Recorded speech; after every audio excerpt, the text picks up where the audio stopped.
சுவாமி சரணமையப்பா, சுவாமி சரணமையப்பா, சுவாமி சரணமையப்பா,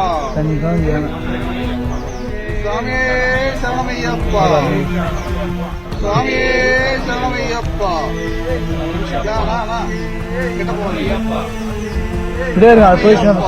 சபரிமலை பக்தர்கள் போற பாதையான காலக்கெட்டியில ஒரு யானை ஒண்ணு அங்க தெரிஞ்சிருக்கு. பொதுவாவே சபரிமலை போற பாதை அப்படின்னாவே அது காட்டு வழி பாதை தான். அந்த பாதையில வனவிலங்குகள் அதிகமா நடமாடக்கூடியது. இதுக்காகவே வெடிசத்தத்தோட சபரிமலை யாத்ரீகர்கள் எல்லாருமே அந்த பாதையை கடந்து போறது வழக்கமா வச்சிருக்காங்க. அப்படி இருக்க இவங்க பாதையை கடக்கும் போது திடீர்னு ஒரு காட்டு யானை அந்த பக்கமா வந்திருக்கு. ஆனா நல்ல வாய்ப்பா இவங்க சரணகோஷம் போட்டதுனால அங்கிருந்து பயமுறுத்தாம அது பாட்டுக்கு அது வந்து அந்த பக்கமா போயிருக்கு. காட்டு யானையை பார்த்த பக்தர்கள் சரண கோஷங்கள் முழக்க யானையும் அதை கேட்டு அவங்கள ஒன்னும் செய்யாம மாற்று பாதையில போன இந்த வீடியோவானது இப்போ இணையத்துல வைரலா பகிரப்பட்டு வந்துகிட்டு இருக்கு. இந்த செய்தி தொடர்பான உங்களோட கருத்துக்களை கமெண்ட் செக்ஷன்ல பதிவு செய்யுங்க. மேலும் பல செய்திகளுக்கு பிஹைண்ட் வுட்ஸை ஃபாலோ பண்ணிக்கோங்க. சுவாமி சரணமையப்பா, சுவாமி சரணமையப்பா, சுவாமி சரணமையப்பா,